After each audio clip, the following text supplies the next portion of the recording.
أعوذ بالله من الشيطان الرجيم بسم الله الرحمن الرحيم الحمد لله الذي قصرت عن رؤيته أبصار الناظرين وعجزت عن نعته أوهام الواصفين الحمد لله رب العالمين الصلاة والسلام على أشرف الأنبياء والمرسلين خاتم النبيين أبي القاسم محمد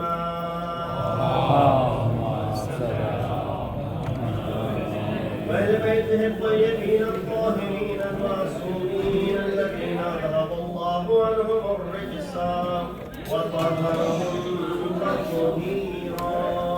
الله الله تبارك وتعالى وقوله الحق وهو أصدق القائلين بسم الله الرحمن الرحيم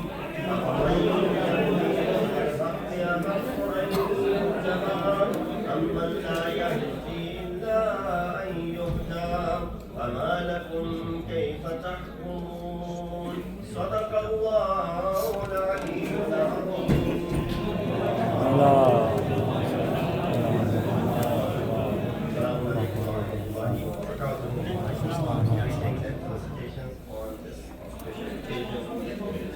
Which marks the birth of Imam al-Arifin, Qutb al-Salikin, Abu al-A'imma, Akhul al-Rasul, Zawj al-Batul, Yasub al-Din, Imam al-Muttaqin, Ali ibn Abi Talib, alayhi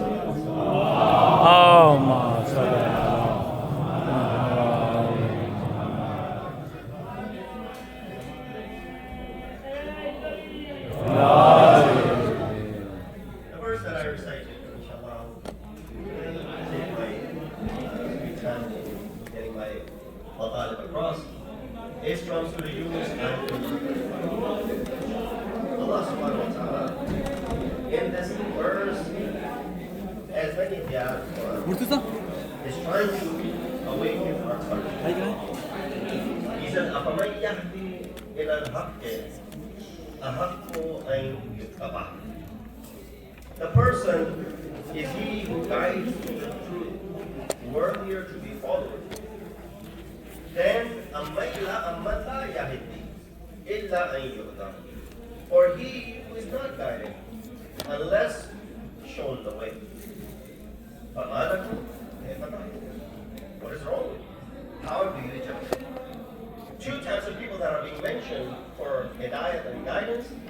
First group Allah says, who would you follow? Those who are already on the path of guidance, are they more worthy? Or those who are in need of guidance themselves, should you go after them? فَمَا لَكُمْ كَيْفَ تَحْكُمُونَ. It's a rhetoric question. You don't need to answer this question that what is wrong with you? How do you judge? Here the answer is very clear. You should follow those who are already been given guidance from Allah subhanahu wa ta'ala. Those who have already brought the guidance from Allah subhanahu wa ta'ala, not those who are still in need to be guided to a certain path and then you start following them. Now of course, you can always raise an argument that anyone who's غير معصوم is not that way. So therefore we follow many of the غير معصومين. When it comes to our taqdeed as well, we do the taqdeed of غير معصوم. Here the question isn't that this is not permissible. When you have two options, when you have Imam who is guided by Allah subhanahu wa ta'ala, who is ma'soom, and then on the other hand you have someone who's neither an Imam nor guided by Allah subhanahu wa ta'ala and not ma'soom, what is your choice? It's very simple, as this ayat is trying to awaken that conscience. You will always look for someone who is kamil. You will always someone who is perfect. The perfection needs to be sought in the individual that you are looking to follow. And therefore, the discussion that I have in the beginning is of insan kamil, the perfect human being. In a nutshell, insan kamil is the person who becomes an example for others, who is comparatively better than others and higher as far as their merits and traits are concerned. From Islamic perspective, it is imperative for you. It is wajib upon you to go search for that insani kamil that you can follow and leave behind. Therefore, there's a question that arises. Who is this insani kamil? And number two, what is the spiritual existence of insani kamil and its traits? So first we need to find who it is. Then we need to understand those traits that are being displayed and given by that insani kamil. People will be coming in, and there won't be any room in the back. And then as people are walking in, if I can request all this empty space over here, all this real estate, you can move forward. Real estate right here. Of course, there's a lot of people won't show up on this event anyway.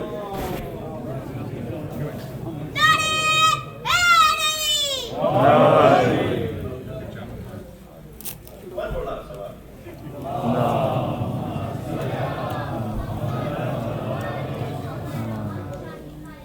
So there are two ways to recognize, as I was saying, this insani kamil, the perfect being, the perfect insan. First is to see what Quran has given us the outline, and as well as the Sunnah of Rasulullah. Right? Quran and Sunnah. You hear these two words hand in hand a lot. You look into Quran and Sunnah, you find out who is this insani kamil. And if that helps, then you don't need to go any further. Number two, the second method is to find the outstanding personalities among the people and then make them to be your role models, whom we believe have reached this perfection that is being mentioned over here. And when you refer to Quran, what do you find in Quran? The first prime example of insani kamil that you find in Quran is the Zat of our Prophet when Quran says, لَقَدْ كَانَ لَكُمْ فِي رَسُولِ اللَّهِ أُسْوَةٌ حَسَنَةٌ. That indeed in the life of Rasulullah there is this uswa kamil, that complete legacy that you can find in the life of Rasulullah. So look no further beyond Rasulullah as far as uswa kamil is concerned. The ayat literally says what? It says لَقَدْ كَانَ لَكُمْ فِي رَسُولِ اللَّهِ أُسْوَةٌ حَسَنَةٌ لِمَنْ كَانَ يَرْجُو اللَّهَ. Whoever intends to get to Allah subhanahu wa ta'ala, that of course looks no further beyond our Prophet. That's number one. And then you say, well, after Prophet, who do we look for? He said, the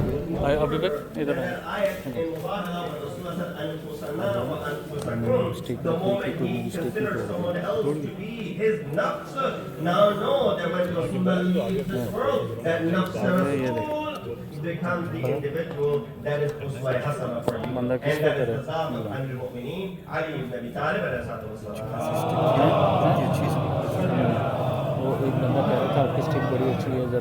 Now the question arises, how do we recognize Ali? Can we recognize Ali with our nafis understanding and our nafis being, right? The discussion still is kamil and nafis, insani kamil. Can we, with defects, can we, being incomplete, understand that which is complete being? Of course, that is the question. Answer is no. There's no way for you to comprehend completely. And this is not my answer. And this is not a jazbati answer. This is not an answer of someone who's using his emotions. No, this is proven through the hadith of our Prophet, in which Rasulullah, when he was saying, Ya Ali, la ya'arifuka illallah wa ana, wa la ya'arifuni illallah wa anta, wa la ya'arifu Allah illa ana wa anta. Rasul himself said it. There's no way to comprehend and understand Amir al-Mu'mineen. What are his words? Ya Ali, O Ali, la ya'arifuka. Nobody can understand you and gain proper marifat of you, O Ali, except me and Allah subhanahu wa ta'ala. So let's have this is not this is not my emotional words. That we cannot comprehend Ali ibn Abi Talib. This is Rasul saying nobody can understand Ali. Nobody can properly have gain proper knowledge of Ali. Similarly, Rasulullah moved forward and he said, "Wala ya'rifuni illa Allah wa anta." Similarly, O Ali, nobody can recognize me and get to the bottom of my ma'rifat except you and Allah subhanahu wa ta'ala. And similarly, nobody can recognize Allah except you and myself. Here we understand Rasulullah has set a very high standard when it comes to Amir al-Mu'mineen. But what we need to do is to nonetheless follow him. You need to have the ma'rifat. You can have complete ma'rifat, but still you need to follow him. This is where mushaya'at of Ali comes into play.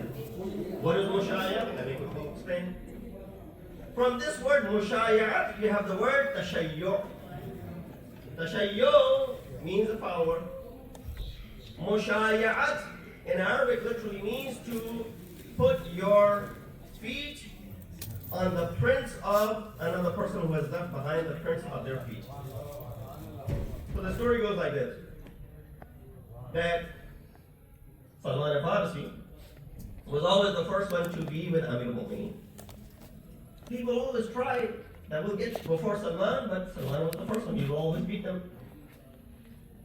And then one day they left and they said, well, today we only see one footprint, and that is the footprints of Ali ibn Abi Talib.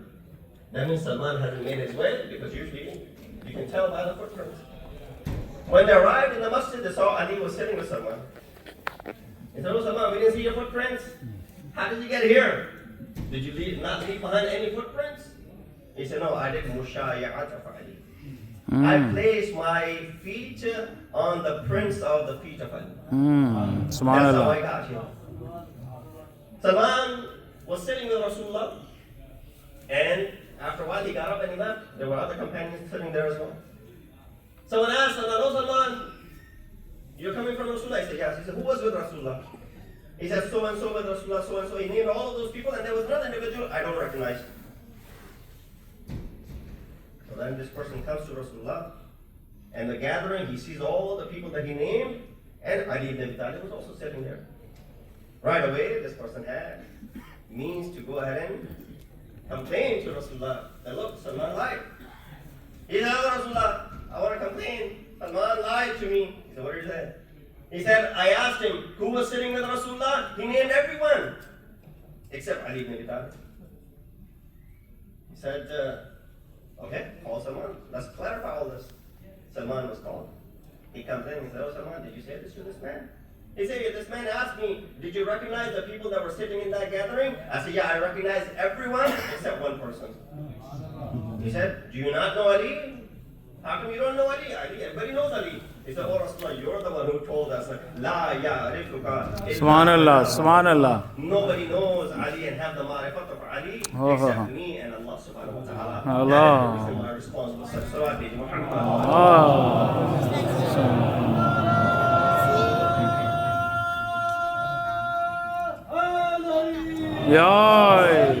Sometimes, coming back to our discussion, two words are used, kamil and tamam, right? Kamal and tamam are two words that are used in Arabic for something which is complete.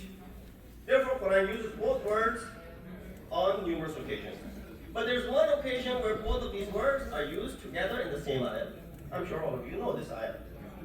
The ayah of Ikmal. It said what? Al-Yawm akmaltu lakum dinakum wa atmamtu alaykum. So the word akmaltu is used and the word atmamtu is used. खासकर रोजे के बाद Atmamtu from kamal and atmamtu from jamal. Quran didn't say, pay attention, Al-Yawm akmaltu lakum dinakum wa akmaltu alaykum ni'amati. Right?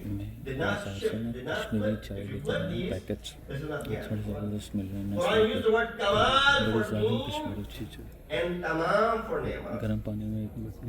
Right? Why? There are certain things, they might be complete. So the two ways of looking at it. Usually, for things that are materialistic, the word tamam is used. And for the things that are immaterial, the word kamal is used. So for example, just so children can understand what I'm trying to say, the word tamam, or the word is translated. You say, well, The masjid was completed in the year 2010. Right? Correct? This masjid was completely built in the year 2010. You use the word tamam for the completion because all the materials that was brought gradually was put together and then came into these different halls and masjid hall and the dome and the dome and all those things. It was complete. Even when something is considered to be completed on that particular day, there's a possibility that it hasn't reached its command. So the land, the place was built and it was tamam. But the moment Mu'mineen prayed in this masjid, it reached the level of kamal. Kamal comes when something has reached its final potential. When this building had reached its final potential, then people prayed in it. It became abad with people praying. Now it has reached the level of kamal. Hence Allah subhanahu wa ta'ala sent this deen. As I said, deen is immaterial. Allah uses the word kamal for it. He didn't use the word kamal for this deen for 23 years of Rasul's propagation.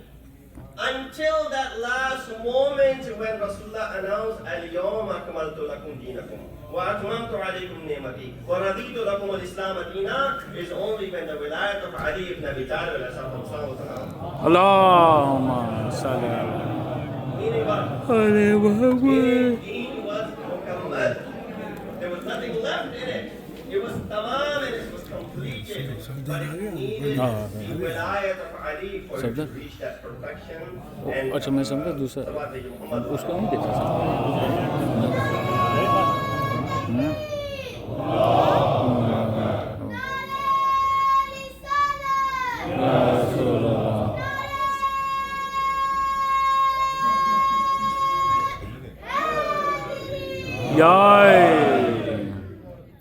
Ali is that individual.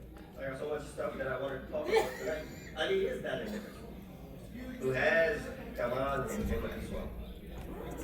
Sometimes you look for certain individuals. Many examples of this, that there must be harmony in your physical growth and as well as in your spiritual growth.